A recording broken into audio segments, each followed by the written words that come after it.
Hello and welcome to What the Fact, a show dedicated to bringing you the truth in U.S. politics. I'm Katie and this is Aaron. This week we're talking about Iran. Obviously it's on the top of minds of most every American. Donald Trump ordered a drone strike taking out Iranian General Qasem Soleimani, which resulted in a retaliation from the Iranian government. Obviously a situation like this is developing, and in a breaking news situation like this we see a lot of misinformation.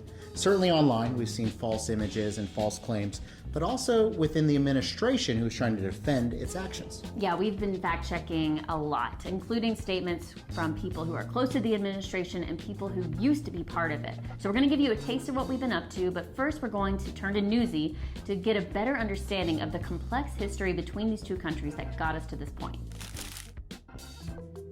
The U.S.'s relationship with Iran has been fraught for decades, but in recent years, tensions have been increasing.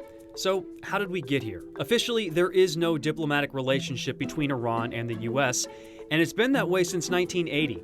But in 2013, President Barack Obama spoke with Iranian President Hassan Rouhani on the phone, something that hadn't happened in over 30 years. And in July 2015, the U.S., its allies, and Iran finalized the landmark nuclear deal. But that warming U.S.-Iran relationship changed after President Donald Trump took office. In May 2018, the president withdrew from the Iran nuclear deal, and by November of that year, the Treasury Department had reinstated all sanctions against Iran. In response, Iran started ramping up its nuclear activity and exceeding some of the limits set by the deal. In April 2019, the Trump administration deemed the Islamic Revolutionary Guard Corps a terrorist organization.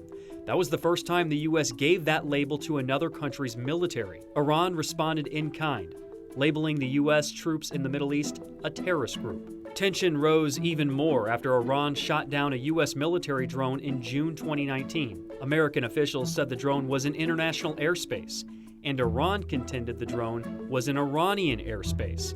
President Trump was set to launch a response attack almost immediately, but called off the plan at the last minute, citing the potential loss of 150 lives. On December 27th, a rocket attack on an Iraqi military base killed an American contractor and injured American troops. The U.S. retaliated 2 days later, launching 5 airstrikes against Hezbollah-linked targets in Iraq and Syria. 25 people were killed. On New Year's Eve, supporters of Iranian-backed militias started storming the U.S. Embassy in Baghdad, and President Trump blames Iran for that attack. In an interview Friday morning on Fox News, U.S. Secretary of State Mike Pompeo indicated the happenings during the last week in December seemed to be the final straw. We don't seek war with Iran, but we at the same time are not going to stand by and watch the Iranians escalate and continue to put American lives at risk without responding in a way that disrupts, defends, deters, and creates an opportunity to de-escalate the situation. Now that we are up to speed on some of the history that got us to this point, it's time to take a look at some of the statements and the rationale offered by the administration for why they needed to go after Soleimani now. Yeah. One of them was a tweet that we noticed from Mike Pence that got a lot of ridicule online. Yeah, he was talking about Soleimani and saying that Soleimani played a big part in the 9/11 attack, saying that he essentially assisted in the travel for terrorists from Afghanistan on their way through Iran and into the United States, where they ultimately carried out those attacks. Now, Katie, what are the facts of this claim?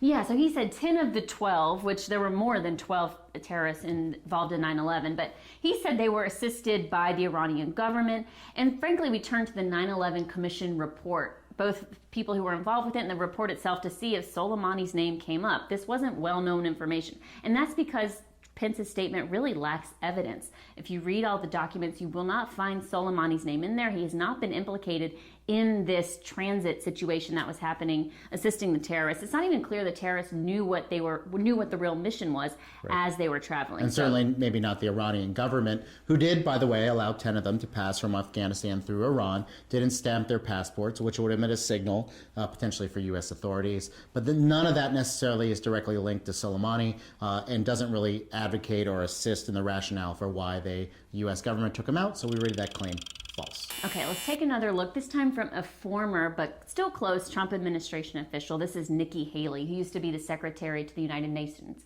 Now, she was going after Democrats who have been criticizing the Trump administration's decision. She said they were actually mourning the decision. Let's listen to what she said. You don't see anyone standing up for Iran. You're not hearing any of the Gulf members. You're not hearing China. You're not hearing Russia. The only ones that are mourning the loss of Soleimani are our Democrat leadership and our Democrat presidential candidates. Okay, Aaron, this gets our worst rating, pants on fire. We combed through so many of the statements from the Democrats. None of them have a trace of mourning the passing of the general. Yeah, I mean, from top to bottom in the race today, so Joe Biden, Elizabeth Warren, Pete Buttigieg, Amy Klobuchar, they all kind of celebrated and said this was a bad guy and the world is better off without him being there.